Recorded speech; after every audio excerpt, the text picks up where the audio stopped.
Welcome to our afternoon session. We'll have two speakers this afternoon. First one is Suzanne Stewart-Steinberg.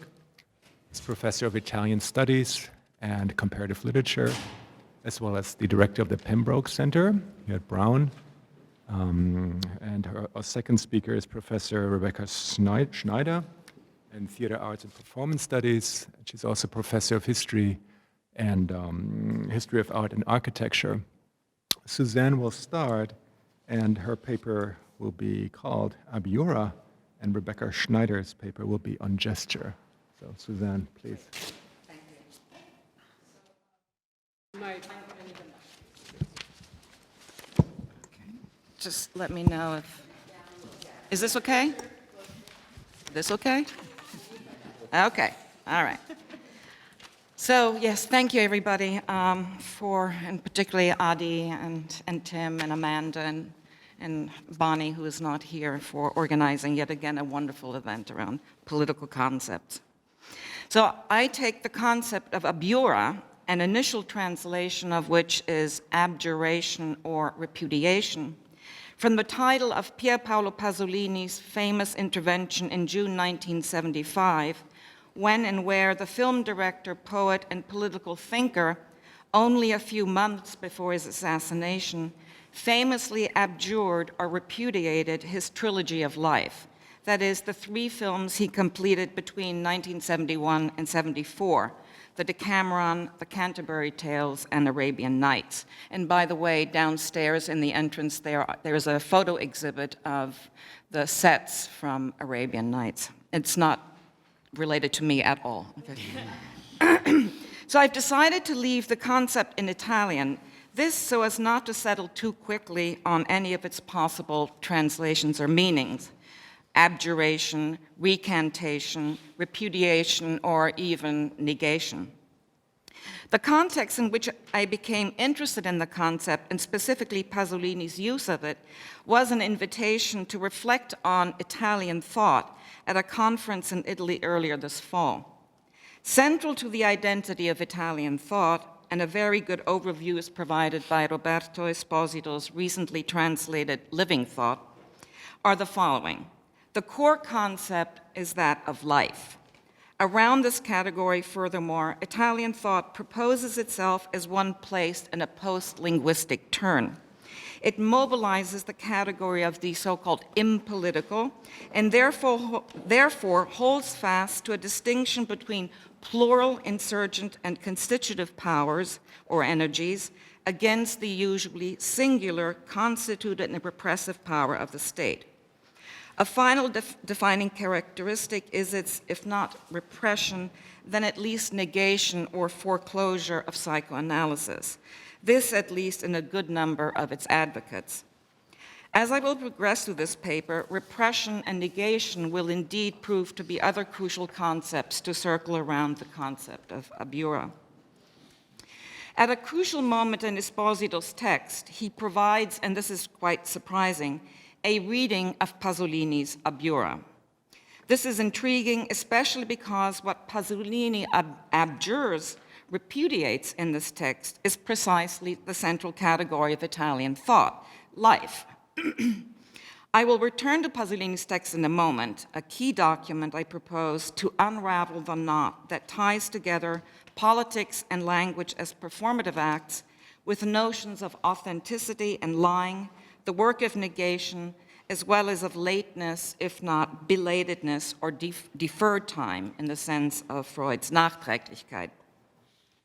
Abiura, etymologically composed of the negating up and the juridical oath euro, is the Italian term given to the act of, and I'm going to quote here from the Treccani Encyclopedia, which is the Italian equivalent of the OED. So I'm translating this dictionary. Okay. The quote, the free and perpetual retraction under oath of things, persons, or ideas to which before one had adhered.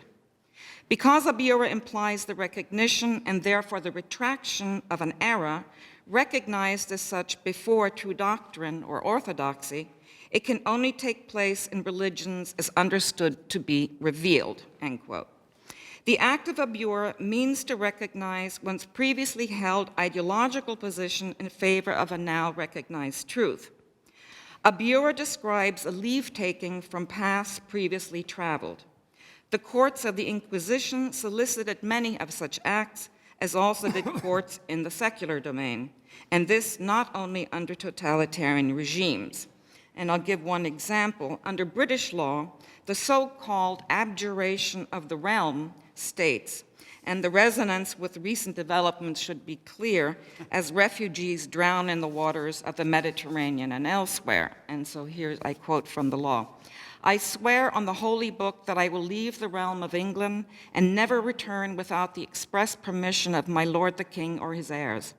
I will hasten by the direct road to the port allotted to me and not leave the king's highway under pain of arrest or execution. I will not stay at one place more than one night and will seek diligently for a passage across the sea as soon as I arrive, delaying only one tide if possible. If I cannot secure such passage, I will walk into the sea up to my knees every day as a token of my desire to cross. And if I fall in and if I fail in all this, then peril shall be my lot, end quote. It's very dramatic.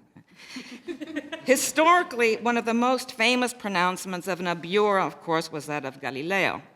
And his abjuration states, I, Galileo Galilei, have abjured, sworn, and promised, and have obliged myself as said. And in faith of the truth, by my own hand, I have signed this document of my abjuration and reciting it word for word in Rome, in the convent of Minerva, this June 22, 1633. I, Galileo Galilei, have abjured as stated above by my own hand, end quote.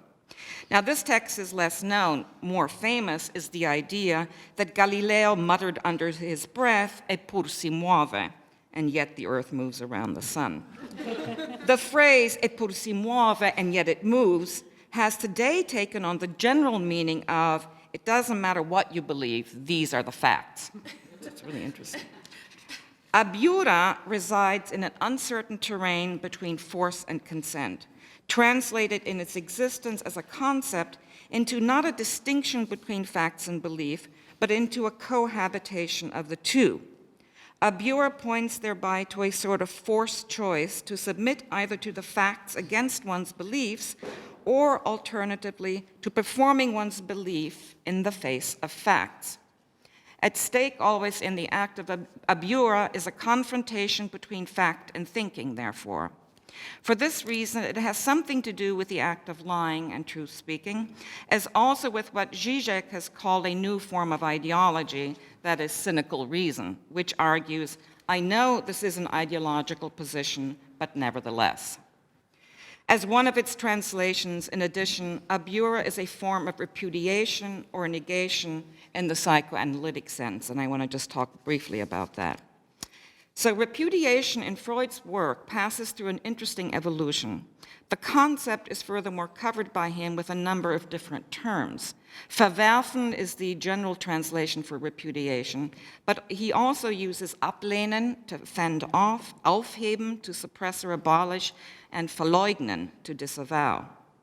In his earliest uses of the term, Freud associates repudiation almost exclusively to sexuality, especially to the hysterical rejection of sexuality by women. However, as the term shows up in subsequent work, it becomes increasingly linked to thinking and theory. First, in connection to the theory of psychoanalysis itself, that is, not just to sexuality, but Freud's own theory of sexuality, in the form of a repudiation of psychoanalysis itself. In his last works, Freud attaches the idea of repudiation to thinking more generally or more broadly, as well as then to the concept of reality, in other words, to psychotic thought. The term psychoanalytically closest to abjura may therefore be Freud's late term negation, and his short and very difficult 1925 essay called Negation begins with this, and it's a longer quote. The manner in which our patients bring forward their associations during the work of analysis gives us an opportunity for making some interesting observations. Now you'll think I mean to say something insulting, but really, I've no such intention. We realize that this is a repudiation by projection of an idea that has just come up. Or, you ask who this person in the dream can be. It's not my mother. We amend this to, so it is your mother. In our interpretation, we take the liberty of disregarding the negation and of picking out the subject matter alone of the association.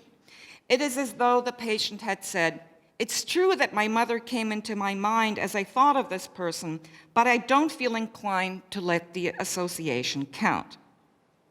The content of a repressed image or idea can make its way into consciousness on condition that it is negated. Negation is a way of taking cognizance of what is repressed. We can, Indeed, it is already a lifting, though not, of course, an acceptance of what is repressed. We can see how in this the intellectual function is separated from the affective process.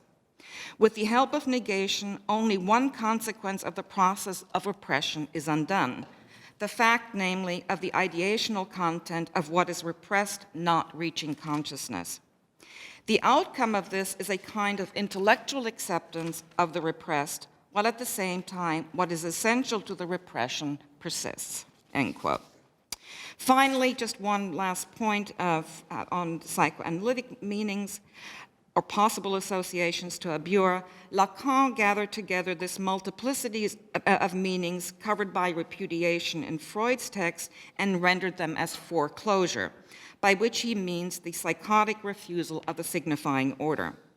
For this reason, repudiation as foreclosure does not belong to the order of neurotic repression, and this for two reasons. Foreclosed signifiers are not integrated into the subject's unconscious, and those same signifiers do not return from the inside. Instead, they return as the real, mostly in the form of hallucinations. Okay, now I want to talk about Pasolini's text, and here I want to just proleptically maybe say that I've not been able quite to make these two parts cohere. Okay. So Pasolini's Abura, dated June 15, 1975, is a deceptively short and simple text. Rhetorically, it could be read as a love letter, but one that in effect stages itself as a leave-taking. Through a sort of circular mechanism, a relation of desire is created by the announcement of its end, and it is this mechanism or movement that gives the text its strange temporality. And I quote, "I think that first and before, prima, one should never, under any circumstances, fear one's instrumentalization brought about by power and its culture. One must act as if this dangerous possibility does not exist. But I think that afterwards or later, dopo, one must recognize how much one has been instrumentalized, possibly by this integral power. And then, if one's own sincerity or necessity have been thus enslaved and manipulated, I think that one must indeed have the courage to repudiate them. I repudiate the trilogy of life. Aburo alla trilogia della vita," end quote. The repudiation referred to here is that of the cinematic representation of bodies and sexual organs as the principal focus of the three films completed between 71 and 74, all of which were placed, as is known, in times and places as yet untouched by modern forms of power, occupation, colonization, or medialization. It is also noteworthy that all three films are based on literary texts, and I have not thought the implications through for this. The personal and political motivations, those which Pasolini names sincerity and necessity, that had driven him to make these three films, had been supported by what he calls historical and ideological justifications, or in other words, by the struggle for the democratization of the right to self-expression and for sexual liberation, as also by the conviction that faced with the new mass media, quote, "the last bulwark of reality seemed to be those innocent bodies with the archaic, dark, and vital violence of their sexual organs," end quote. The present, on the other hand, is a time of radical crisis. He says, now everything is turned upside down. Because sexual liberation has been brutally overcome by the false tolerance of consumerism, the reality of innocent bodies has been violated, the private sphere of sexuality has suffered the trauma of false tolerance, and, quote, bodily degradation, and what before had in sexual fantasies been pain and joy has become suicidal delusion, shapeless sloth. Informe accidia, is what he says. It is, end quote. It is necessary to pause now, supported by the text itself, insofar as these opening sentences lead to a sort of knot or impasse in Pasolini's text, evidenced by the fact that Pasolini finds himself blocked here by the impact of his own performative gesture, in other words, by his own repudiation. This blockage does not, however, lead to the recognition of what he calls his proper duties.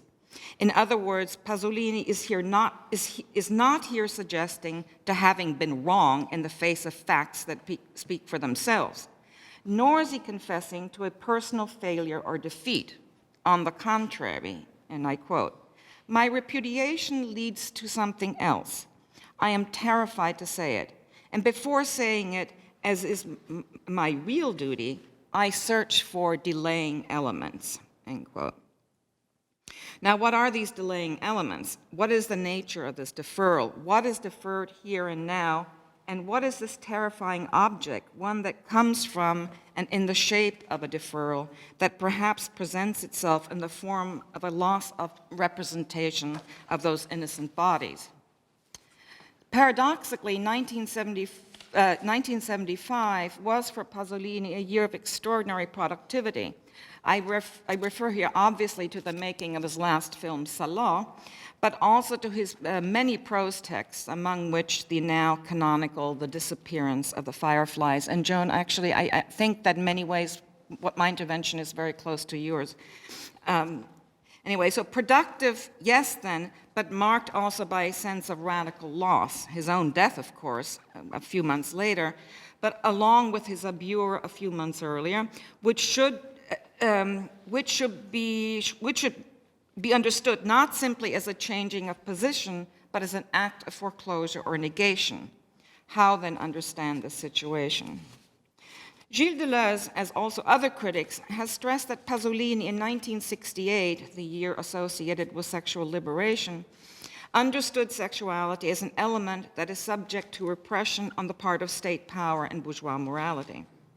Pasolini's virtually Macusian film Teorema of that same year demonstrated how sexual seduction enters from outside the structure of power. A stranger arrives from elsewhere in order to liberate sexual desire from the strictures of law and morality. Deleuze compares this universe to that established in Salò, where everything has turned into interiority, into a structure of radical immanence, in which both executioners and victims are saturated by desire, where, in Foucault's words, power and pleasure move in an infinite spiral. If we return to the opening sentences of the Abjura, it is possible to say that the prima, the before, is only now, dopo, ever the retroactive product of that dopo, of the later moment. Liberation and its companion term, repression, are no longer bound to each other in a relation of exteriority, or chronology even, but only to the extent that they are always and exclusively effects of each other.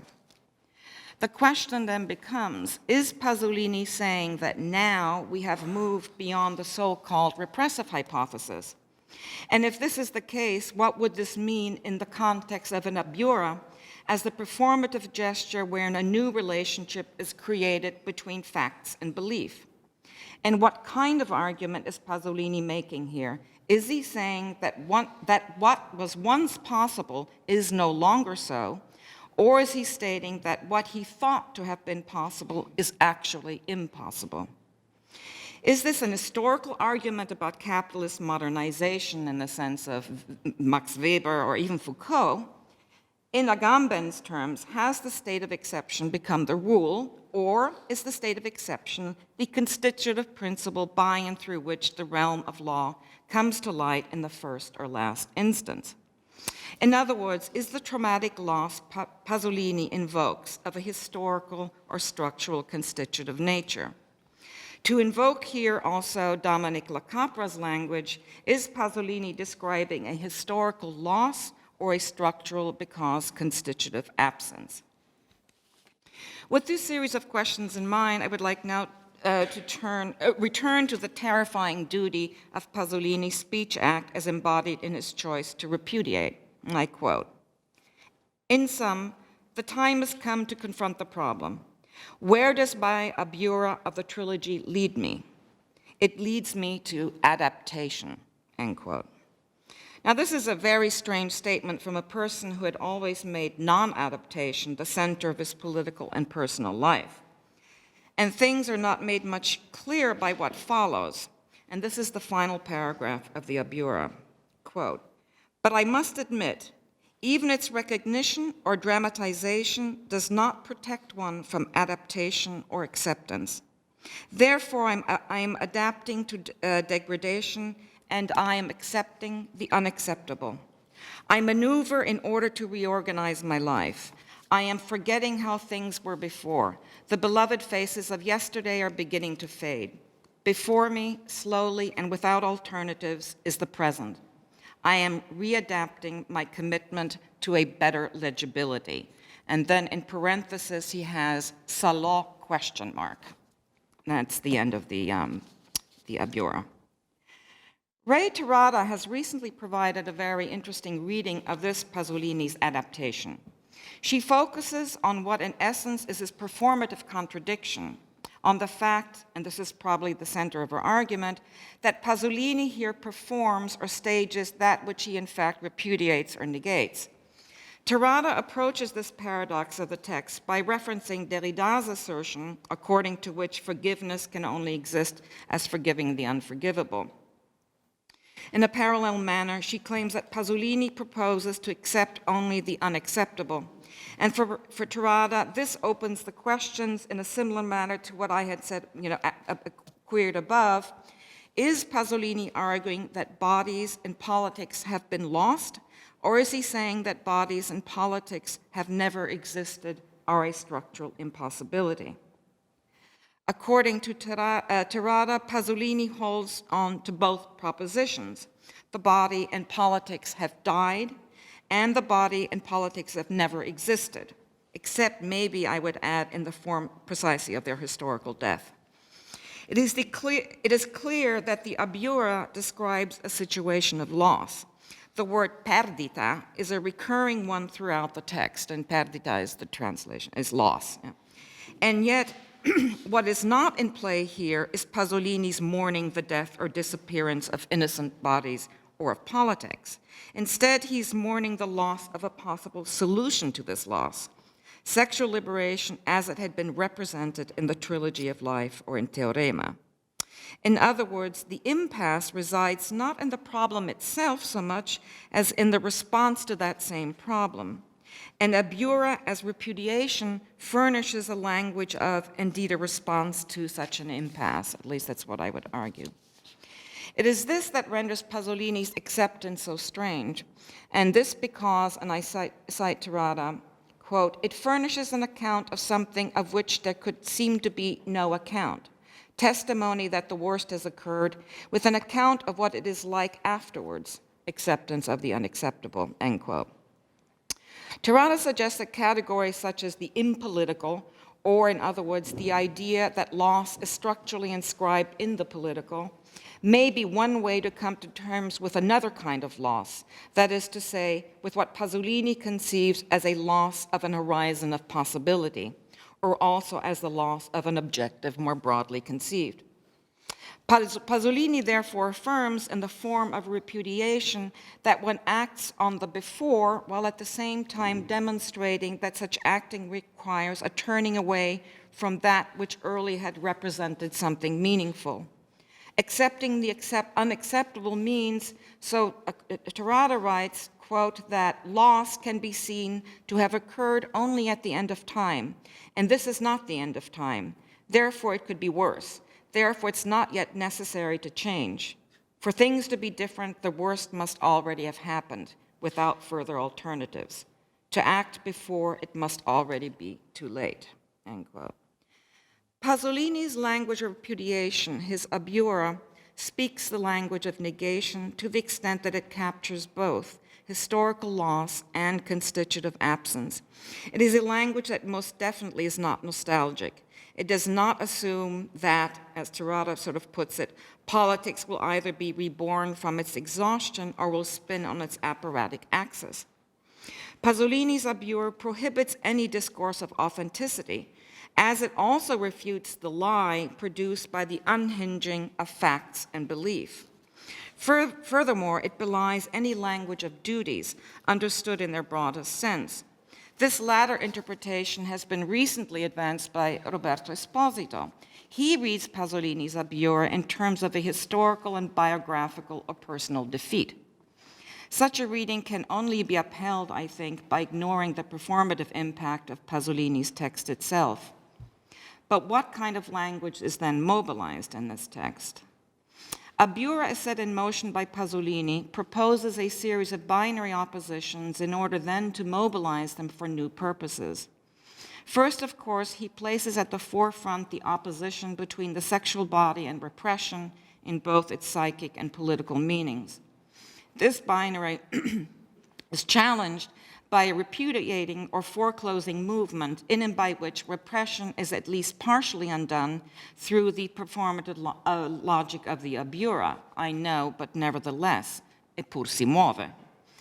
Sure, facts are one thing, belief another. However, within the structure of the abiura, the two reside in a space where their truth ricochets between a prima and a dopo of perpetual leave-taking while standing in the sea up to one's knees in water as a token of desire. Second, Pasolini's text challenges the distinction between structural and historical trauma, proposing instead that both categories exist in a complex relation of mutual support and destruction. As such, his language of abiura furnishes a productive addendum to La Capra's insistence that conflations between structural trauma, absence, and historical trauma, loss, have led to all sorts of problems in post-structuralist endeavors. As he notes, folding structural absence into discourses of historical loss has generated a language of nostalgia and impossible reparation in the name of wholeness. On the other hand, the collapse of historical and therefore real losses into structural constitutive absence has produced a language wherein political questions become ontologized. While I view La Capra's intervention to be an essential critique, I would also propose that the strict division cannot and perhaps should not always be adhered to, and Pasolini's abiura is a case in point. And I'll stop here. Thanks.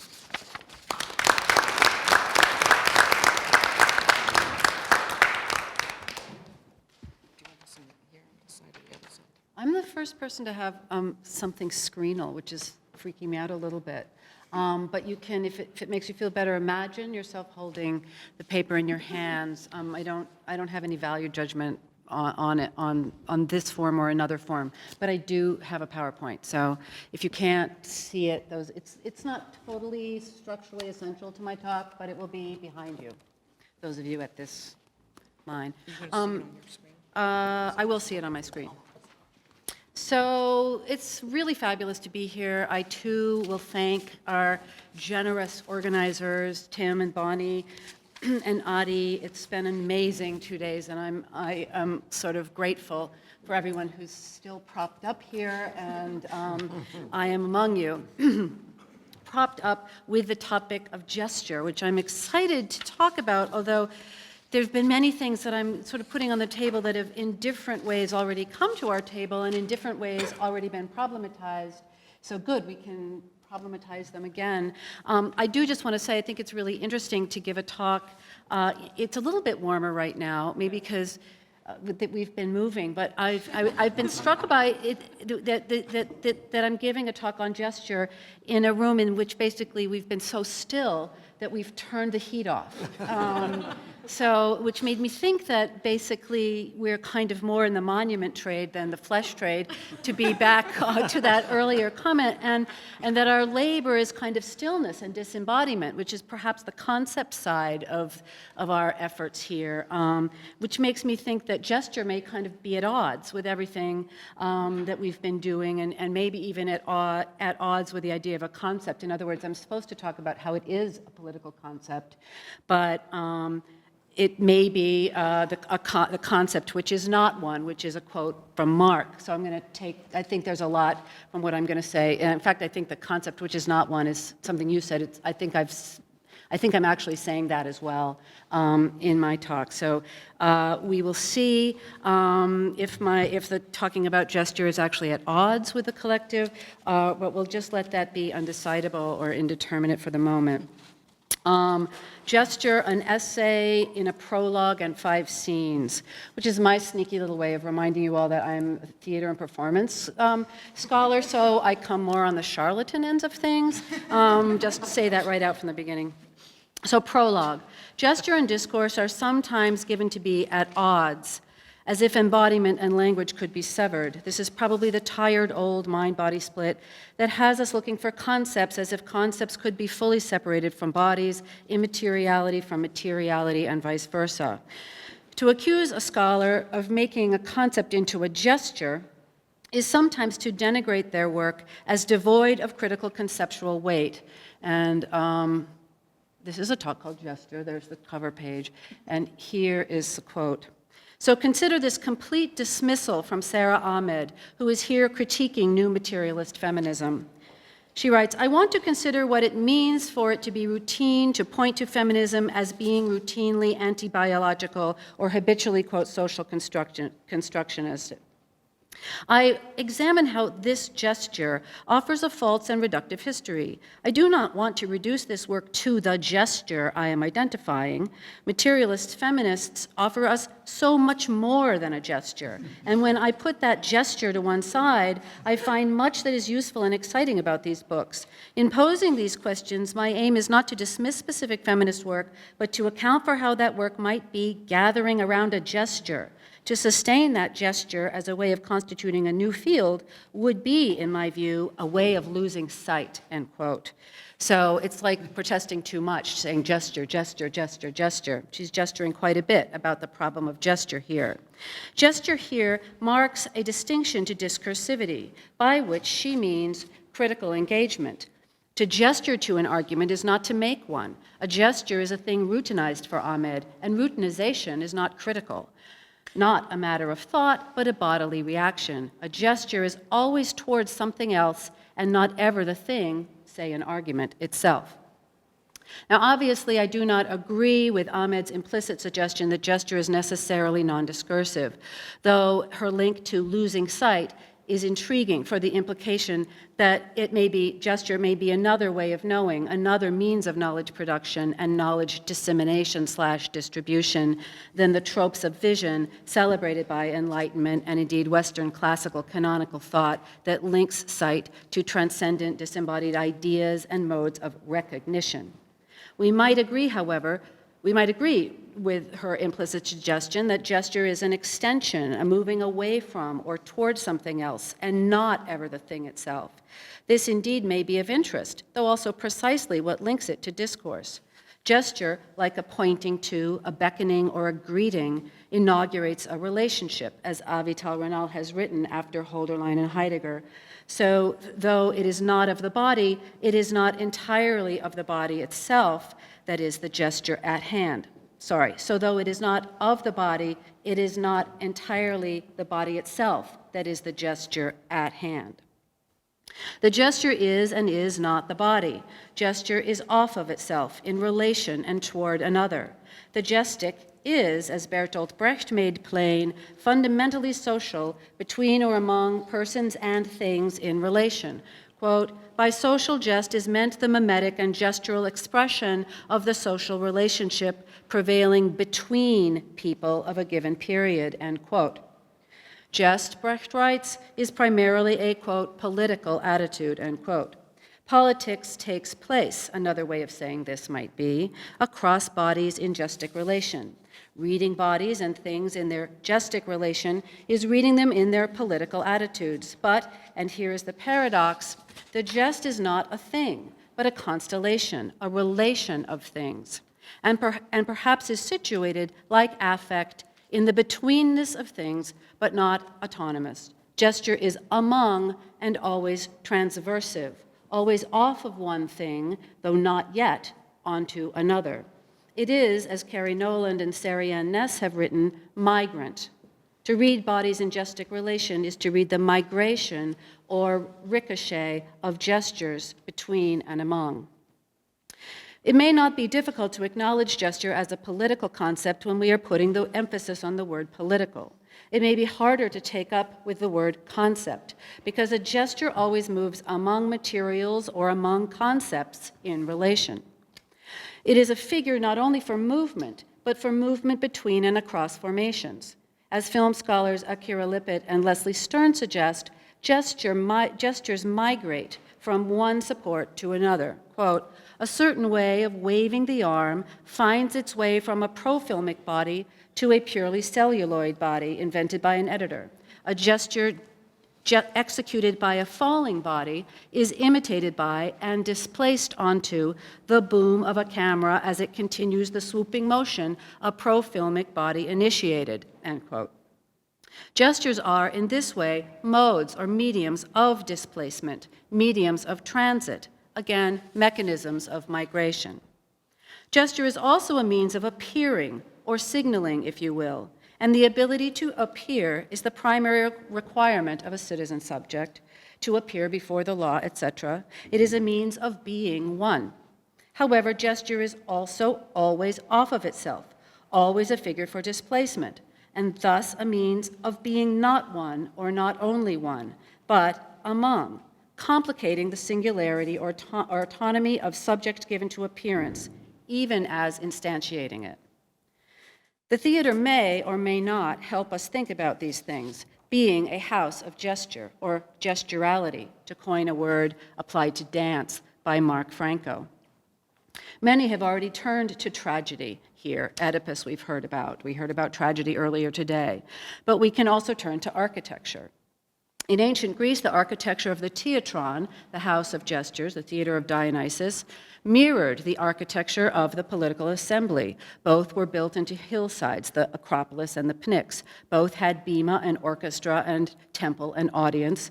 Both emphasized orature and became a medium by which a speaker could be seen and heard to step out from a crowd, making a crowd visible/audible as a body, and making a spectator visible/audible and gestic in relation to the body politic.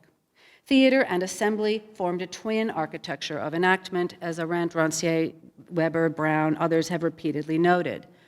Thus, I have decided to divide my talk today into 2 little moments from the theater and 3 moments from street scenes that are nevertheless little theaters of interpolation.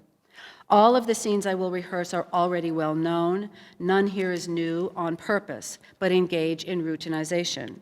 All of these moments include scenes of policing and arguably gesture. If another word for gesture could be, if not greeting, then hailing. Certainly for the purposes of this paper, calling would be appropriate. That is, gesture as a means of call and response, become call, become response, become call. Act 1. Dionysus. The god you call dead is Dionysus the even-handed, from Euripides the Bacchae. Dionysus returns from exile. Pentheus, head of state, refuses to recognize him. Pentheus calls Dionysus dead. Dionysus, posing as another and as a shapeshifter, Dionysus is constitutionally always already an other. Dionysus responds, the god you call dead is Dionysus the even-handed. This line, spoken by Dionysus, is delivered during a moment when the non-human god is posing or appearing as a man before the head of state. Pentheus, as we've said, doesn't recognize the man as a god or the god as a man. It is a drama of misrecognition, played out in the theater, the temple of misrecognition, over which Dionysus presides. By scripting the god to appear as a man who cannot be recognized, a refugee of sorts, and a feminine one, Euripides makes appearance itself appear on stage, and not just as a dismissible faux, fake, or platonic shadow. Rather, for Euripides, it is misrecognition that appears as truth. In fact, in this scene, Dionysus has entered as a man under arrest by the police. He is bound and presented to Pentheus, who accuses him of rape. Pentheus expects the bound man to appear before his judgment with some form, some aspect, some gesture of recognition, some gesture of acquiescence to the power of the state, which Dionysus, who is not the man, never the man he appears to be, does not provide, and yet in every other way complies. This confuses Pentheus. How is it that Dionysus, under arrest, both appears to do what the police demands? He stands bound before the law, he answers all questions, and yet does not provide the minor gesture that would make that appearance of acquiescence suitable to state power. Dionysus appears, but does not appear as he appears.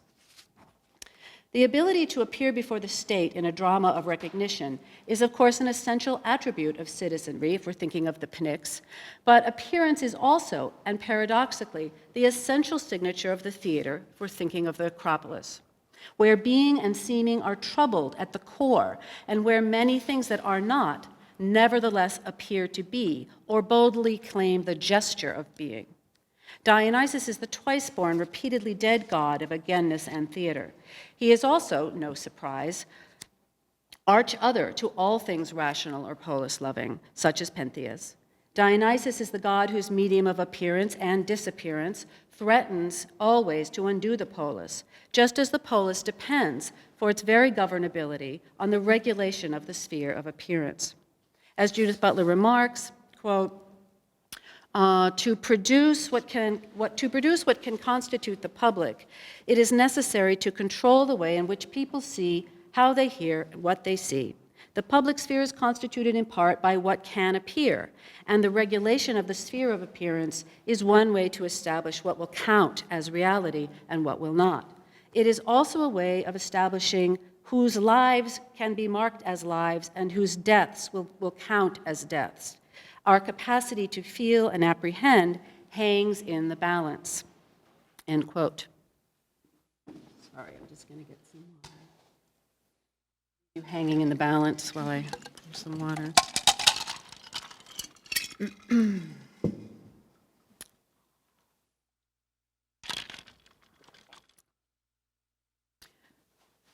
In Precarious Life, Butler situates a public's, quote, capacity to feel and apprehend as one regulated by prohibitions regarding what can appear.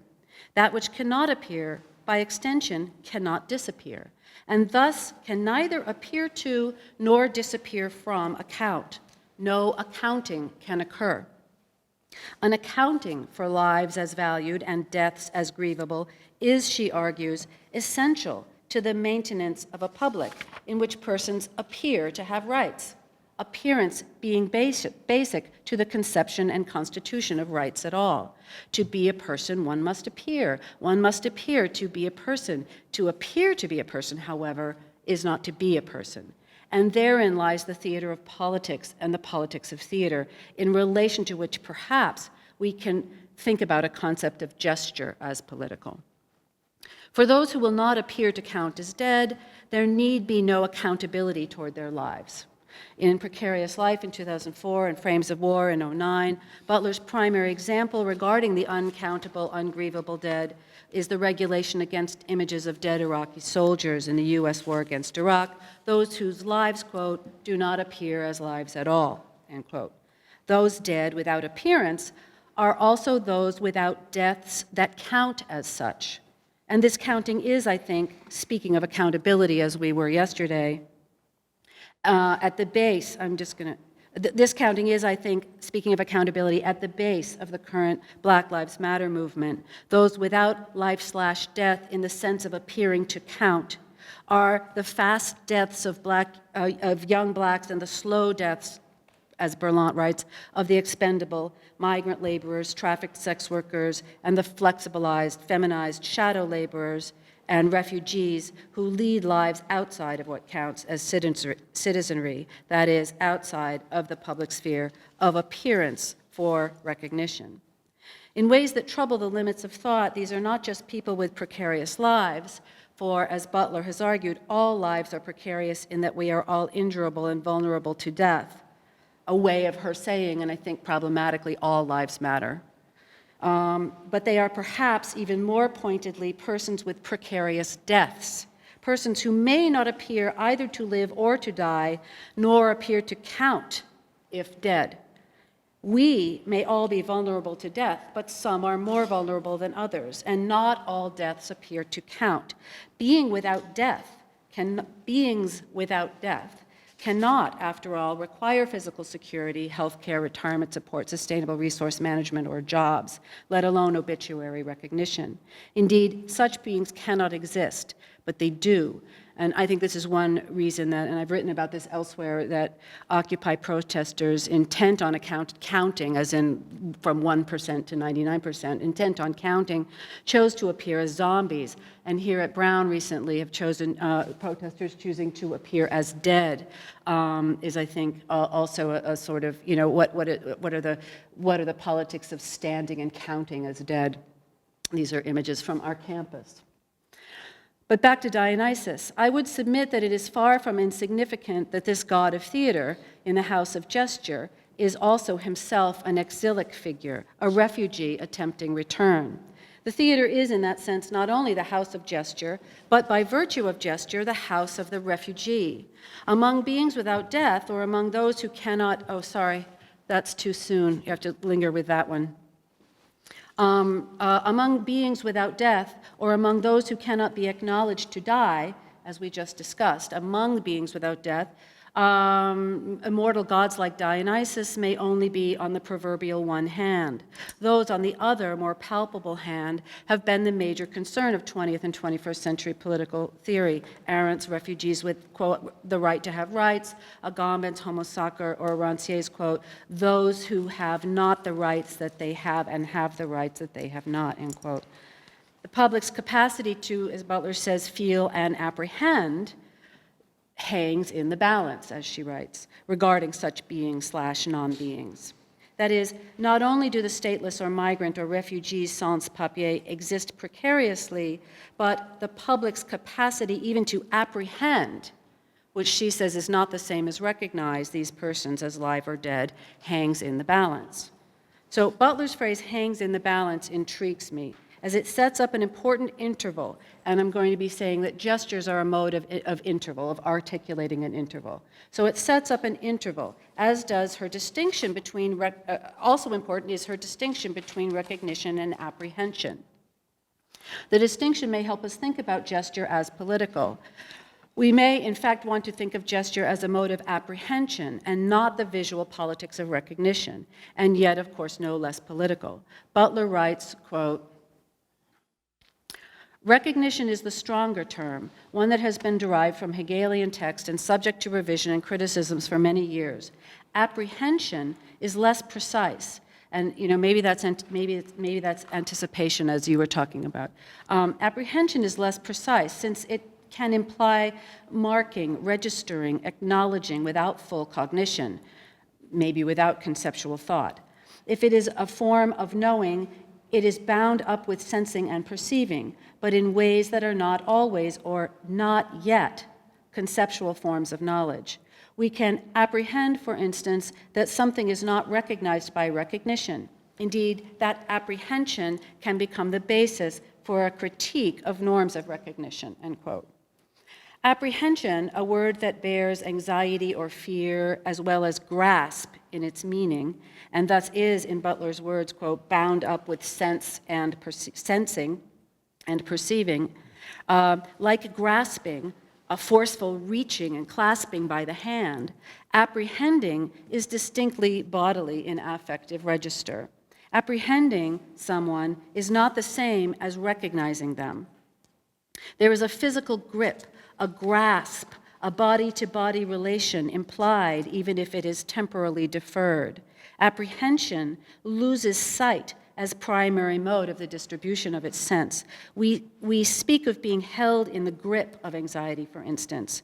To apprehend something may be to anticipate/fear it as much as to grasp it, get it, know it in the present. There is a dual not yet and an already that apprehension signifies, a sense of something at a distance that is nevertheless proximate. And again, Ronell is instructive. Writing of greeting, she writes, a distance is established by the gesture of greeting so that, quote, proximity can occur. This establishing a distance so that proximity can occur. And here, the hands grasping or greeting or groping being an important word for Leroi-Gourhan regarding gesture, or hailing, which we'll have more to say about in a minute, may all be bound up with apprehension. Act 2, Hamlet. Don't worry, a lot of my acts are very short. That one was not. Act 2 will be. Hamlet. To launch a call or pose a question is to send it forward or backward, elsewhere in time and space. The call may be aimed outward or inward, forward or back or to the side, but it is aimed elsewhere. Hey, you there, or who's there? Are calls from one to another or a multitude of others across the matter of an interval. A call inaugurates an interval in which a response can be returned. The taking place of a call sets up a relationship of distance or a cut, a strike perhaps, a cut to be crossed or passed in time and space. A call happens by virtue of the inauguration of an interval in the form of a question or a demand. We've had a lot of demands recently. A form of a demand or a gesture, and that inauguration is the inaugurating of a relation, but the relation is not yet determined. It is inaugurated and essentially, even if only momentarily, deferred. It is hanging in the balance. The opening scene of Hamlet, minor in the scheme of famous scenes, but still well known, takes place between two sentries, two policemen, who are, what is that? Oh, yeah. Sorry, I'm ahead of myself. Two sentries, two policemen, who are standing watch, replacing each other in turns. Like all theatrical scenes, this one unfolds in a house built for watching, the theater, where people, actors, repeatedly stand in for other people, while yet other people watch. The changing of the guard is a scene of surrogation inside a house devoted to surrogation itself. In response to who's there, a simple, disciplined answer should suffice, and indeed, a much truncated 1603 first quarto of Hamlet, believed to be the product of actors' memories and thus bad, quote-unquote, reads, "Stand, who is that?" followed by the simple response, "'Tis I." But the 1604-05 second quarto of Hamlet, believed to be Shakespeare's, unfolds in a more complicated scene. In the second quarto, the question is who's there, and the response to who's there ricochets, offering a refusal and a question in return. Sorry. Okay, this is a still from the 1948 Hamlet starring Laurence Olivier. So who's there ricochets, offering a refusal and a question in return. The answer comes in this form: "Nay, answer me, stand and unfold yourself." So in the second quarto, the initial policeman's hail, "Who's there?" is met with dissent, "Nay." In addition, the question of which is hail and which is response is thrown into relief. To the question of who's there, the response is essentially who's there.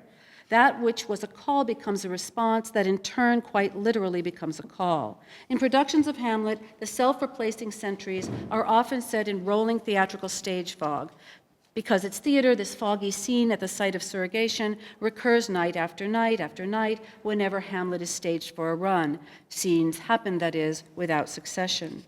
In theater, the launching of a call and the trajectory of sending it out toward an aim is perhaps more complicated than it is on the street. For example, when the sentry at the start of Hamlet calls "Who's there?" into the fog, which is often staged right directly at the audience does not answer collectively, "We are." And why not? Actually, that's a serious question, why we don't say who's there. Rather, the call is deferred onto another place/time of action, another place or time than the public in the house. It's as if the habituation to the theater itself says, move along, there's nothing to see, this question is not your responsibility, even as we obsessively watch the scene unfold. We are trained in the theater to see the nothing that we are instructed not to see. This is Percepticide 101, speaking of Diana Taylor. We might posit the event as a whole is displaced or somehow off of itself.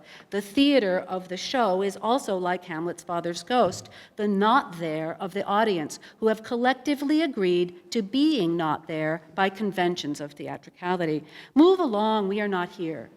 How does an audience know that the hey, you there is not meant for them? The collective agreement to be not there, to not answer the who's there of the call of the modern stage, is the inverse, perhaps, of the call to public discourse in the public sphere, and yet the theater, often prominently located in public squares or on busy thoroughfares and attached to coffee houses and the like, complicates the insides and outsides of publics and privates repeatedly, such as the inverse of public space modeled in the theater is never complete.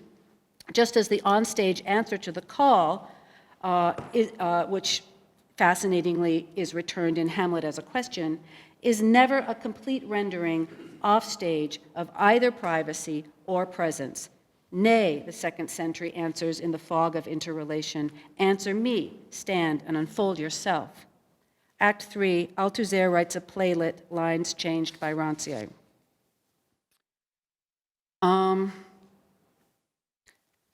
Though no fog is involved, the hail from behind is the way Althusser illustrates his theory of how subjects are formed in relation to ideology. We know it as well as Hamlet, so it may as well be dramatic literature, written and to be endlessly replayed. Althusser calls his example quote, little theoretical theater, and in his scene, a policeman calls or gestures, hey, you there, to a passerby in front of him on the street who is expected to turn 180 degrees and respond appropriately. And I don't even have to read this. That's how canonical it is. So much has been written about these scenes. Why should we rehearse them here? Shakespeare and Althusser are not new. By rights of duration, they should be obsolete, at least in terms of Shakespeare. One could argue that obsolescence is gloriously rehearsed and maintained by the reanimation of machine of theater in a complicated love affair between vitality and obsolescence, or vitality and rehearsed shibboleths. The house of shibbolethary may be another name for theater. The hail repeated is the hail deferred. Obsolescence as a means of remaining. Thus, Althusser's point is explicitly about scenes of repetition, rituals of obsolescence, by which the new is naturalized to the point of becoming not noticeable at all, which he terms, with another nod to gesture, ritual.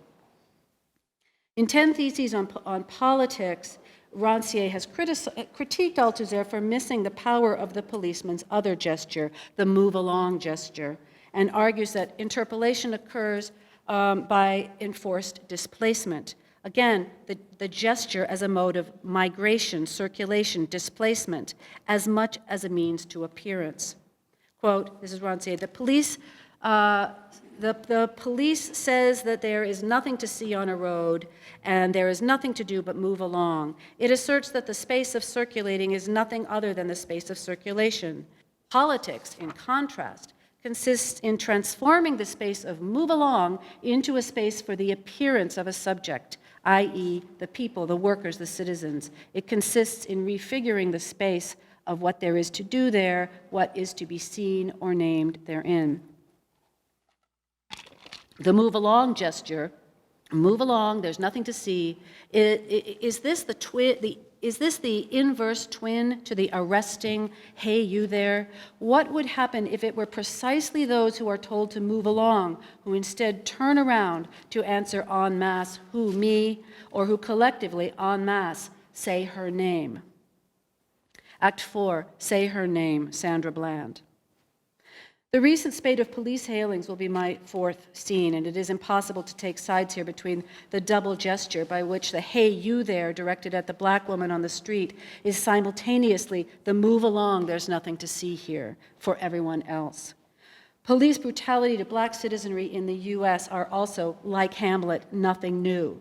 Across the spring and summer of 2015, news of black Americans arrested for minor traffic or swimming pool violations, and in some cases dying in police custody, erupted across our screens again and again. For example, the transcript of Chicago and Sandra Bland's encounter with Texas police officer Brian Encinia, who pulled her over for a minor traffic violation on July 10th of 2015, circulated on the internet in the aftermath of her July 13th death in jail. The transcript shows that police violence escalated when Bland answers Encinia's hail with questions of her own. Who's there? Who's there? The circumstances of Bland's death, deemed a suicide after a, quote, routine stop, are still foggy at best.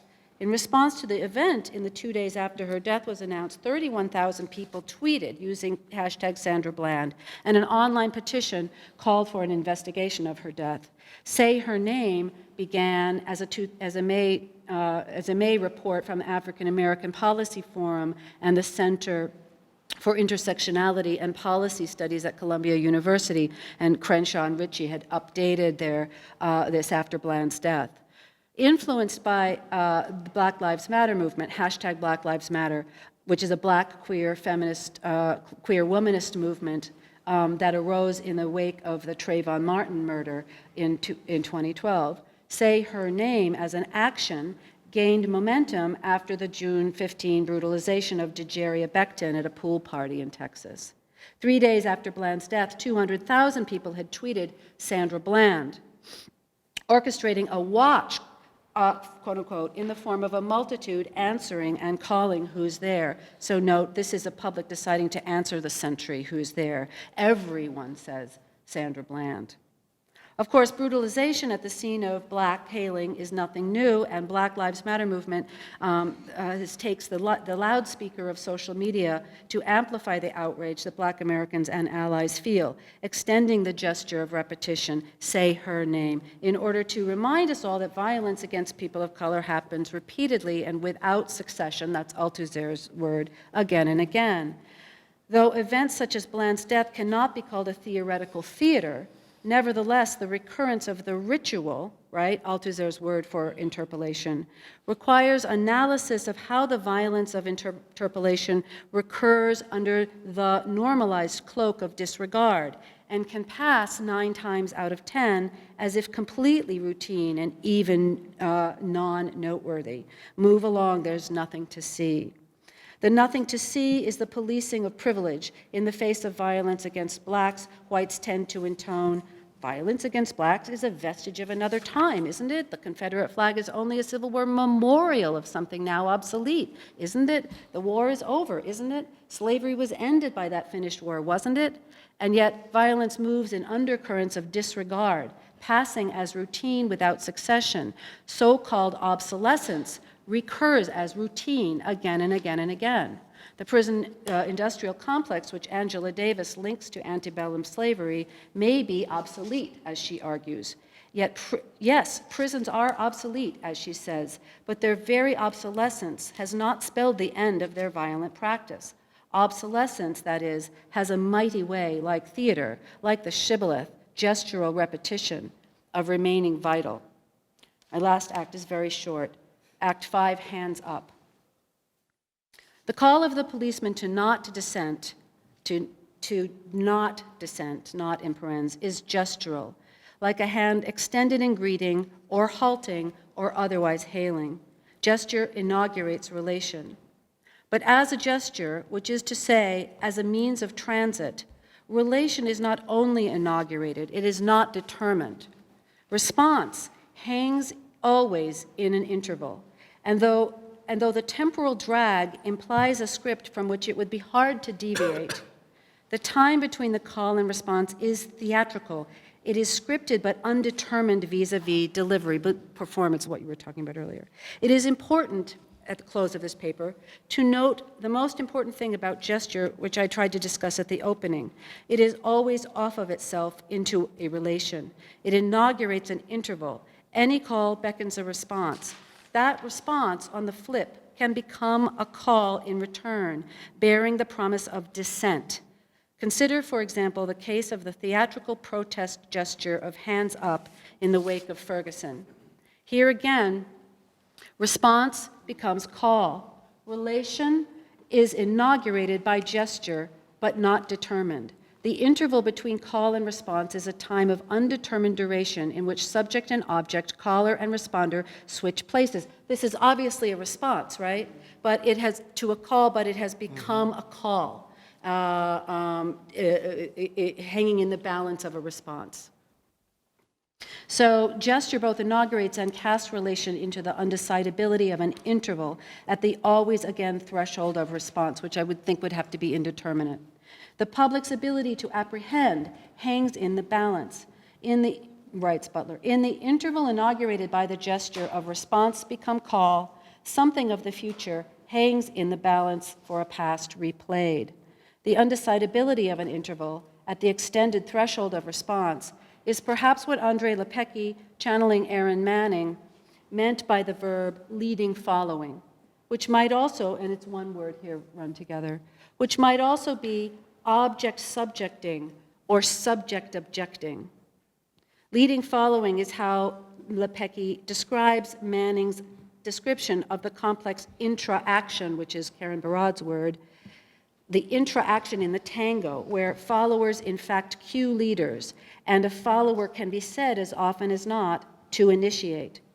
Responding to Manning, Lepecki posits the undecidability of leading following as, quote, dancing in the interval, end quote. By dancing in the interval, Lepecki is leading following the thoughts of Rancière. The interval for Rancière is the opening for dissensus, and dissensus is the happening, the taking place of politics. Thank you.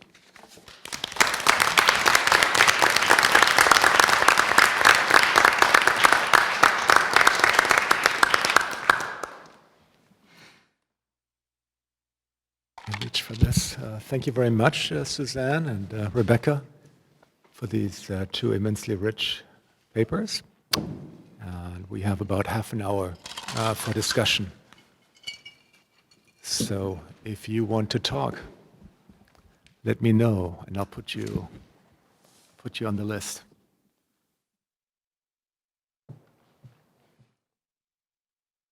Ariella, go ahead. Yeah, thank you. Wonderful papers. I have one question for each of you that is maybe related, I'm not sure. Suzanne, all the different meanings of the term that you discussed and going in between Pasolini, psychoanalysis, etc., there was one term that I want to hear you about, which is the I, the first person. Because there is something about the way that you discuss the term, the first person is crucial.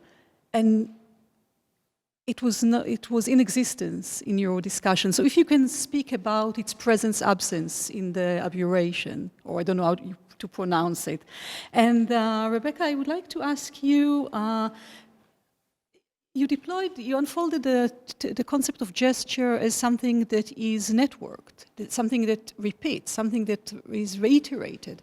But toward the end of your lecture, coming from Althusser, Rancière toward Black Lives Matter, you narrow it down to call and response, as if we are in a dyad rather than in an open-ended collectivity, or rather than in historical recurrence of this gesture of the two hands, the gesture of the one hand, the gesture of the two hands that are tied together, etc. So if you can speak about the movement from the recurrence, historical and special recurrence or migration into the dyad. And this is why I said that it may be related to the question, because it's the I and you that somehow I felt haunt your papers, even though you unfolded something else. So I hope it's clear. Well, I mean, I have to just be clear that the term abiura is the noun, right? It's not the verb. Okay, so absolutely, and then he does conjugate it, right? I abiura, right? I do that.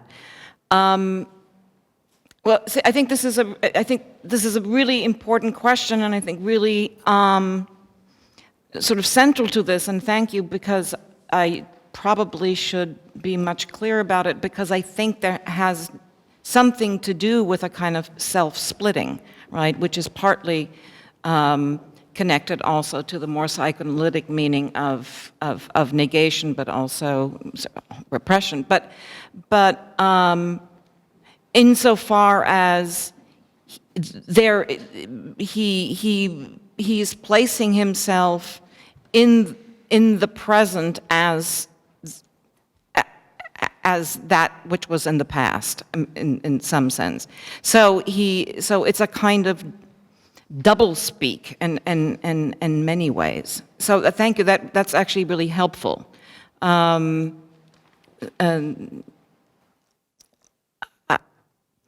what I'm having a hard time figuring out is whether what that implies, right? In other words, I'm not sure that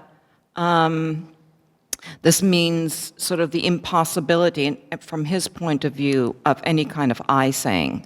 I don't think that's what he wants to do. That's what I mean by it. This is not a nostalgic text at all, right? I don't think that there's.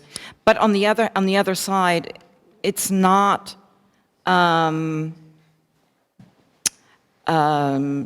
It's not celebratory of kind of shattered self at the same time. So I think what it's trying to do is to negotiate the various possibilities of I saying through that performative act. So I mean, I would have to go back with your question in mind and kind of trace the different meanings of the I as it appears in the text, because they would probably be not the same. Thank you. That's a great question. Absolutely, I think it does. Looking to gesture as a sort of means of network and circulation is completely what I'm trying to do, which takes us off of an individual body into the passage space between bodies, one way of thinking about that. To think about that as also the body, the bodied voice, the voice in terms of a call as a gesture that has a sort of trajectory, right, from one to another with the materiality of a voice, carrying the body, grain of the voice with it. But that doesn't stop at only at a response, sedimenting a dyad predictably into two, but it's always more than one, but it's not delimited to two. That's not to say, you know, and that's actually very important, because I'm not necessarily talking about a dialectic here, in that I think another way of talking about call and response also looks to other architectures of enactment. We spoke about architectures of enactment in the bicamerality of the Teatron and the Pnyx. Those are built architectures for a dyadic relation, by which there is a separation between stage and house. There is a separate, and really actually is a means for stepping out of a speaker from a body, and eventually across, you know, speaking theater history here, a long history of theater, a silencing of the house to that move along here, there's nothing to see. There isn't even a response coming from the house. But in other cultural formations, and I'm thinking here of call and response as an African diasporic with a different kind of architecture of enactment than bicamerality. If we think about legacies of call and response that are not dyadic, if we can unthink the dyad from operations of call and response, oftentimes call and response happens in circles. Often call and response, there's different sort of architectures of enactment that don't just continually return to a dyadic formation. So I use call and response on purpose. I mean, one can think about complexities of ghost notes, for instance, or other sorts of resonant voices that exist as multiple responses within one response. That's not a dyadic response. I am most interested in this, in the sort of operation by which, yes, gestures are reiterative, for sure. There's a given. But repetition is a vehicle for difference in this model, not always only for sameness, right? So gestures are reiterative. Language is reiterative. In that performance of that reiteration lies that promise for a minor voicing. Who was speaking about voice? You spoke about performance. Joanna, yeah. So what is that? What is that? That gesture, the very minor thing that gesture means, it usually means the minor differentiation. A gesture is only that which accompanies. It's not the thing itself. It is a sort of signature already of the minor accompaniment. So these are things that I don't solidify in this paper distinctly, but I'm trying to get at and to undo. I don't want it to re-solidify into the dyad, and one of my ways of doing that is by thinking about the interval. I don't think an interval has to be obviously between two, right? But I kept using the word among to try to resist that. Fred Moten has the not in between essay that's been very important for me as another way of thinking about the intervallic. So, but that's kind of a very leaky way of responding to your very good question. Thank you. All right, excellent. So I have 4 people on the list, and if there's time, I'll add myself on to the list of questioners, but if not, then not. Let's start with Tim, please. I want to follow up a bit on that question of the eye, because I was thinking about that throughout both papers, and the figure that I was thinking about in particular during Suzanne's paper, but also in Rebecca's, is Benveniste, and Benveniste's elaboration of the very particular speech act of the I speak. When I say I speak, the referent is irreducibly both the I who speaks and the act of speaking. When I say I speak, I'm also saying I say that I speak. And similarly, this very complex and fascinating gesture of abjuration is also clearly I abjure, but I also say that I abjure. It's completely irreducible. Thinking about it purely grammatically, thinking about the referent purely grammatically, one cannot really kind of separate the statement I abjure from the statement I say that I abjure. So it's a remarkably interesting. I'm partly simply saying that this is I found this an incredibly rich reflection. I abjure my films, and yet the world is still round, and yet I still made those films. They still are there. So, really interesting. And what was my question? I can't remember. I also wanted to bring in a sense, make a reference to Joanna's reading of Volodine. I say I purely at random. In a sense, the I speak, the problematicity of the I speak, has just been running throughout the conference, actually, for 2 days. Suzanne, in the first session, you brought up the question of the subject in response to Sharon's talk about agency, and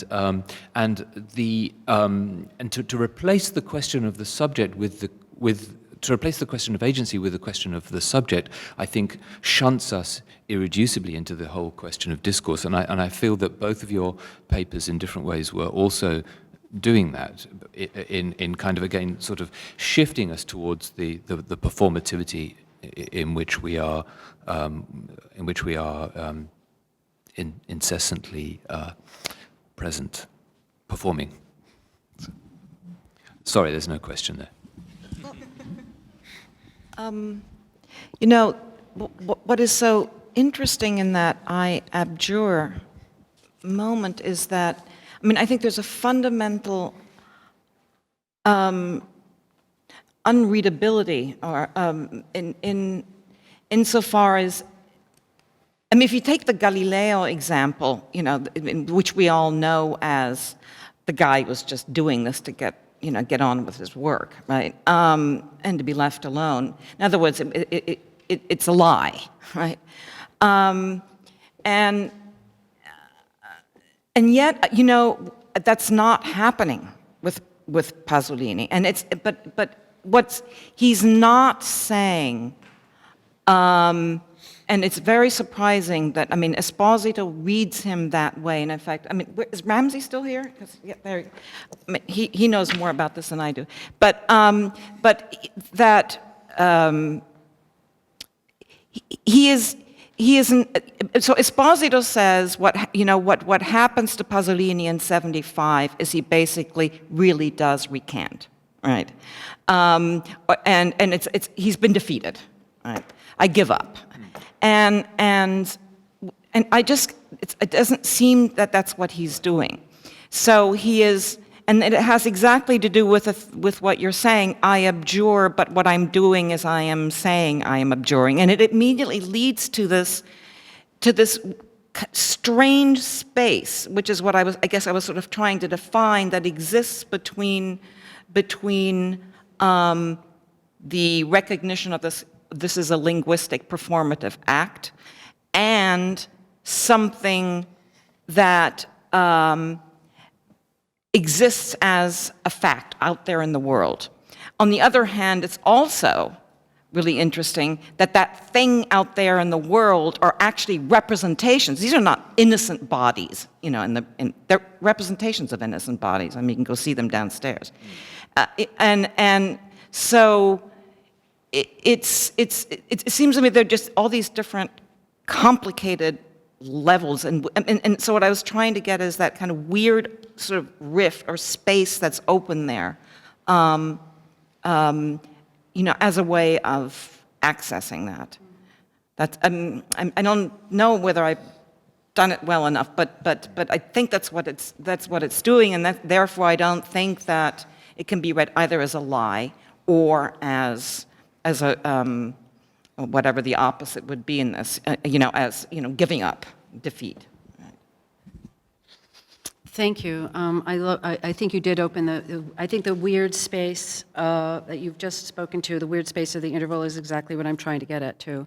So I didn't really, I was worried that ours wouldn't come together as well as everyone else's, but here we are, opening weird space. That's good. I think that ampersand, that I speak and I say that I speak, is weird, and exactly where, you know, it's in the weirdness that we should go, and it's also the double gesture. So, you know, the doubleness of it, and, you know, obviously, theater scholar, the doubleness sort of says something about my, you know, area of expertise, which is, of course, that from everything that I have studied in my medium, I speak and I say that I speak is exactly not what's happening on a stage. So it's the etiolated, you know, or etiolated, or however one pronounces that word, that is not Benveniste, but is Austen's sort of dismissal, and really silly dismissal. He just doesn't know what to do with this thing called the theater, or the theatrical. But of course, I mean, in another place I've been trying to write about sort of contra some of the moves of materialist feminism, contra the idea of a gential realism, to ask, you know, what is a gential theatricality? What is actually a gential sort of fakery?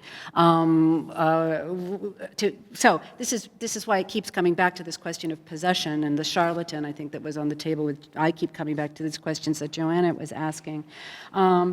I speak and I say that I speak, the saying is the saying here is the doing, right? So I speak and I say that I speak. That word say in that sentence indicates the doing, which is the performative, which is this performance thing.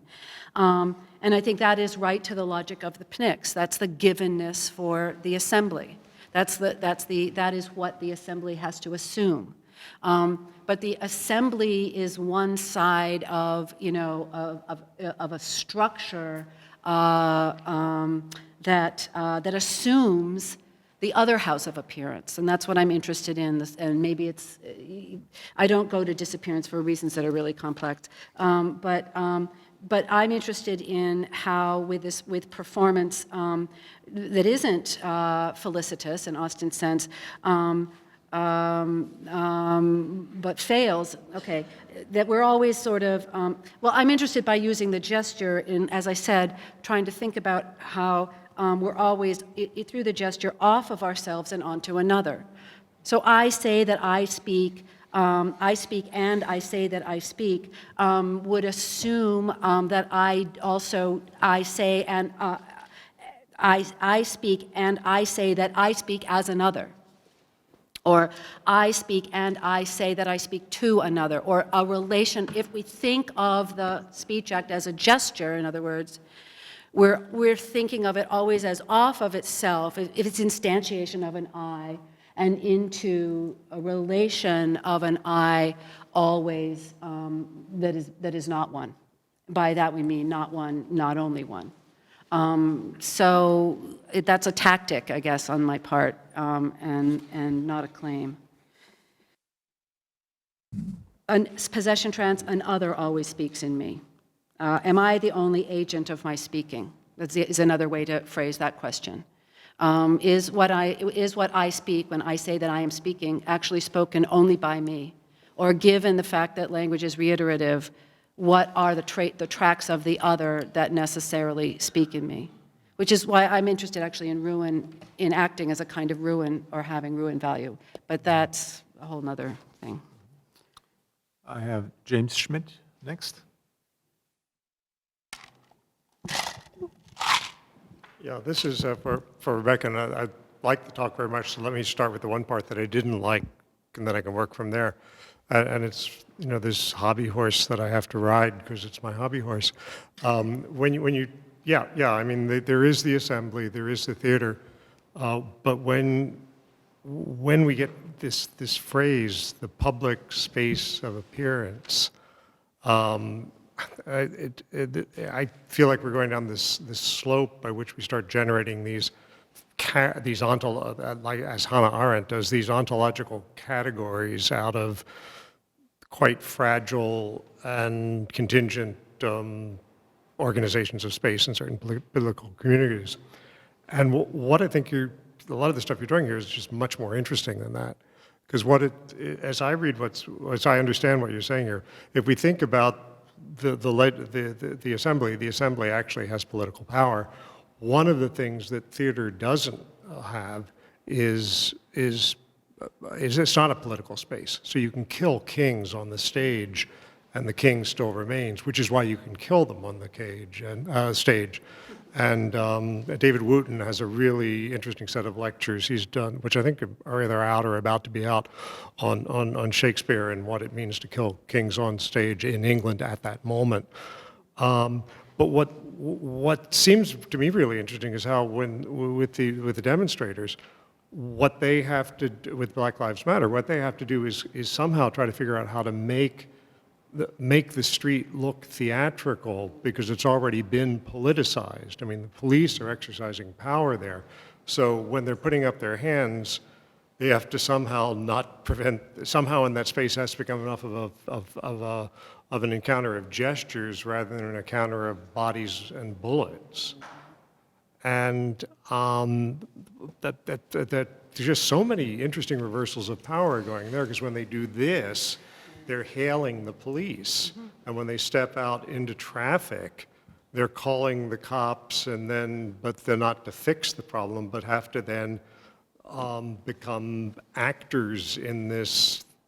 But the problem is cops aren't really good at doing that, and they may at any moment shoot, which is what makes this just so dangerous. And then finally, there's also, with the gesture also, there does seem to be, I mean, this is not just, well, no, I don't want to say just, this is a particular sort of gesture, because it's miming. They're sort of imitating what the other person is doing, which is very uncanny also in meeting your doppelganger and all that sort of stuff. So there's just a lot of stuff going on there. But then you know that already. No, the answer, yeah, yes, right? The answer to you is yes. Yeah, the miming thing, you can say that that's miming. Like if I'm always afraid if I don't, of like this thing, which is just horrifying, I know. The actual, yeah. Well, there may be others here that, I mean, I invite Ariella, who's thought a lot about the hands up thing as well, to sort of jump in and maybe discuss that. I know you've put some thought into that. I'd love to know what you have to say to that question. But I certainly think that that it is, you're right, much more interesting, or the interesting node is where where theatricality and the street meet in an indeterminate or undecidable kind of relationship and negotiate themselves. I do think that negotiation, that side of negotiation, is definitive of actions in the street, probably everyday actions, and the sort of theatricality, of course, performativity, if you wish, but I'm more interested in theatricality than performativity right now. I think we've done a lot of thinking about performativity, and theatricality is extremely interesting. The attempt, indeed, not to get things done, not to call up the real, but to sort of signify theatrically what can happen with operations of theatricality in scenes of protest is worthy of much greater thought. So yes, I just welcome that comment and say that the sort of ontological queasiness of that, you're absolutely right to speak of it as uncanny, and that's of course another reference to the doubling. But that you know, what does that queasiness? What is the politics of that queasiness? I mean, maybe the political concept is queasiness here that might do us more use.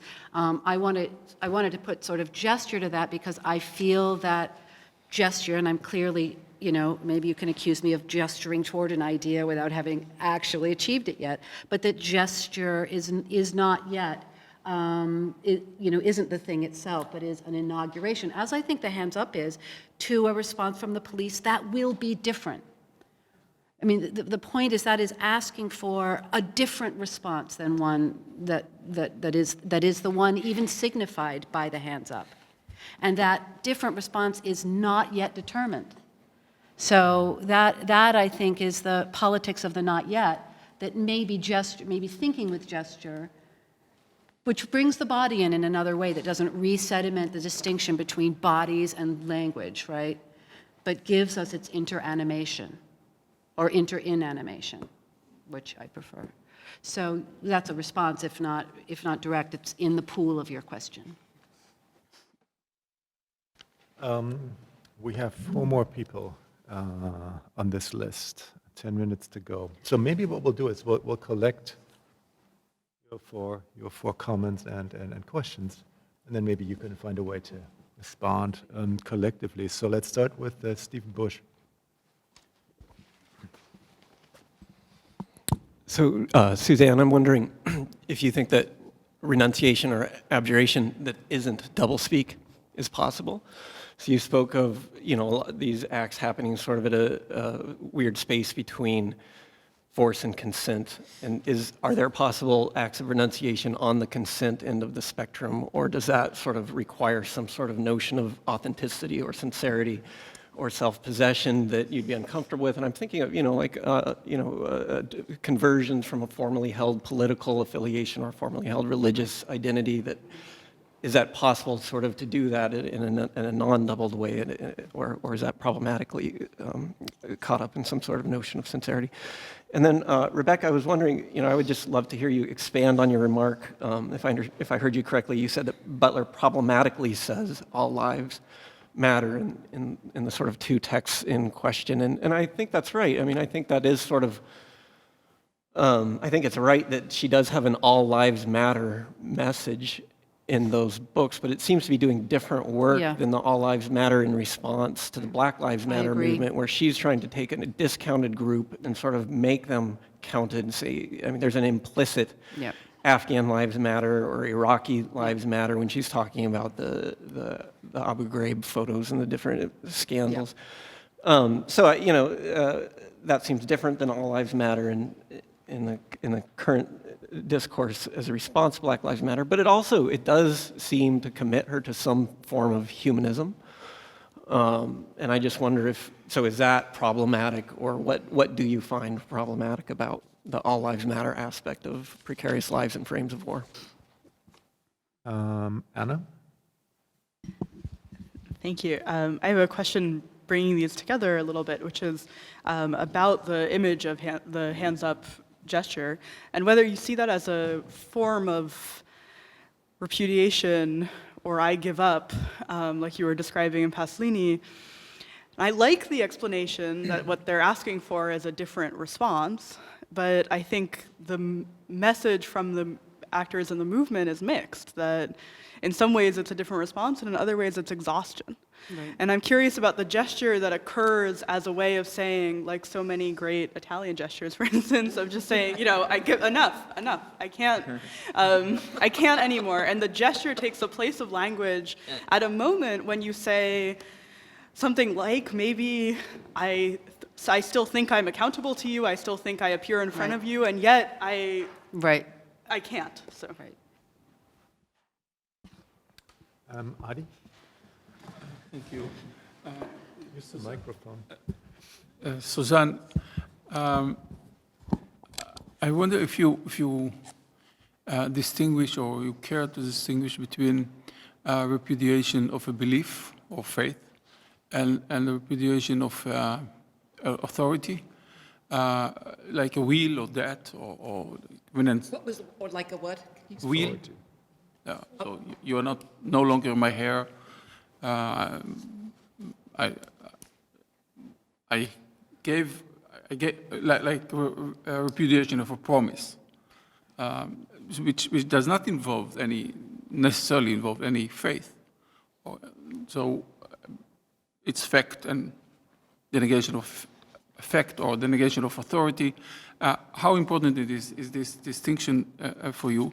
And I have a political context as a background to this question. When the negotiation between Israel and the PLO started, the main point was, well, not the main point, but one of the crucial elements was the demand of Israel that the Palestinians would renounce their some of their principles or some of their axioms, dogmas, principles of faith, and demands that Israel will be dismantled, something like this. So there is something in the Palestinian the PLO basic document that says some practical measures have to be taken in order to dismantle Israel. So this had to be repudiated. And this was settled in some way in the Oslo Accord. But then, recently, in the last 10 years or so, the Israelis demand that the Palestinians would renounce their faith that the land belonged to the Palestinians. So it's a movement from the act to the faith, which I think is important here. And to Rebecca, it's about the interval. You seem to put a lot of pressure or a lot of weight on the interval, right?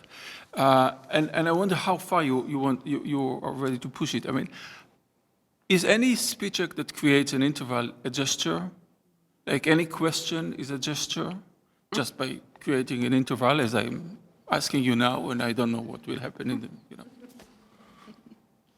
Gesture studies. Bill Keach?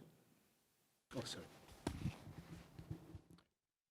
Just briefly, I wanted to say that I think the discussion of the physical gesture needs to make clear that there's the chant that goes with it. That is the chant, the words hands up, which could be spoken either by the cops or by people responding to the cops, followed by "don't shoot." And I just feel that, as interesting as the discussion of it was, that additional part of it needs to be taken into account. Maybe I'll add my question about the, just a quick question about the gesture, and then we'll have another one even, and we'll add that as well to the mix. But I'm sort of trying to understand more the sort of your way of sort of justifying sort of the inclusion of gesture in a repertoire of political concepts. And the primary argument is that it inaugurates relation, that it opens up a certain thinking of relation, of relatability, and so on. But it is certainly possible to think of other concepts that also inaugurate relation, that are relational concepts. I mean, think of something like language itself. Can you speak up? Of language, think of language itself as a relational concept. I mean, think of Saussurean linguistics, where language as such functions only because of a certain differential relation that is already sort of inscribed in the concept. So, in your view, what is the specific kind of relationality that gesture introduces? Is there a way of thinking relation that gesture allows, that politicizes it in a way that's distinct and specific to the gesturality of inauguration, let's say? That makes sense? Yeah. And then we'll add yours as well. 2 quick points more of clarification. I don't know whether you'll have time to do this, but Susanna, if you do, I'd love you to go back to foreclosure and just, I missed the part about the linkage between foreclosure and psychosis. I think you had said something about that particular word, and I just didn't catch it. Also, I would have liked to have known more about what's going on in these films than I got from you. I thought both papers were, especially with my interest, wonderful, by the way, and really, really rich. But I miss kind of a sense of what's going on in these films that he's repudiating. I mean, so I wouldn't mind a little bit more on that, maybe, in your paper, not today, but, and then, and this is a response, Suzanne, to your response to someone. From a psychoanalytic perspective, what do you think the meaning is of intellectuals' repeated repudiation of nostalgia? I mean, I hear this all the time. And it's their own scholarship. Pardon? I mean, just of nostalgia. What do you, from a psychoanalytic, yeah. Nostalgia. Yeah. Because it just happens, it recurs and recurs and recurs, and, it's like, it's not my mother. Like, what's really behind this? And then to Rebecca, and this is, it's sort of minor given all that you're doing, but I couldn't help thinking about the audience and the passivity of the audience that learns how to be an audience by not, how did you put it, by not being there or by not responding to the... Collectively agreeing to not be there. Yeah. And I Act was as thinking it. about sort of going back to your talk and about how to be an audience, how to learn how to be an audience, how one is reformed so that one behaves properly as an audience. And I was thinking of this because I remember when I was a young kid going to audiences, actually this was audience for films, but where most of the people in the room were Jewish. It was an unbelievable scene where people were passing food back and forth, they were making jokes to each other, they were ignoring, they were making a lot of noise, and it was a totally different way of being an audience. I don't think you're going to find that today in the United States. And so I realized, how are audiences, how is there a kind of ethnic formation or reformation of selves who learn how to behave in a certain way? And does that passivity, I mean, does it carry over from theater to, is theater a training ground, or being a passive audience, is that a kind of training ground for being a passive person in politics, or is there no connection? Or anyway, just sort of some thoughts that came to mind as I listened to you speak. So answer all of these 8 In questions. 1 minute. In 2 minutes. Well, maybe just really quickly to Stephen and to Adi, because I think they're sort of similar, is, I actually it's an interesting question, and it helps me clarify. So, I don't think that the idea of, I don't know, 4 plus 4 equals 5, and the teacher says, no, that's 4. And then you go, oh, now I repudiate. I mean, right? That's though it's when students actually answer you in that way that you start laughing. I remember, when kids, and when I was teaching Italian grammar, and then I tell them that that's wrong. You have to do something. I think, oh yeah, you're right. So it's not right. It's just you're wrong. So I mean that's that's one thing. So I don't think those kinds. So the reason I'm trying to get at this is because what you're asking whether the doublespeak is sort of necessary, and I actually think that probably it is. But and that leads also to Adi, what you're asking in terms of the example you give of the negotiations. I don't think that renouncing is the same thing. So in other words, to renounce within negotiations, I give up this piece of land. That seems to me the act of renunciation rather than repudiation.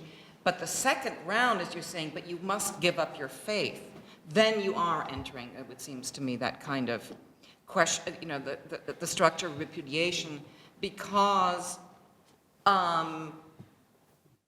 it's in fact an impossible thing to renounce at some level, right? And so, I mean,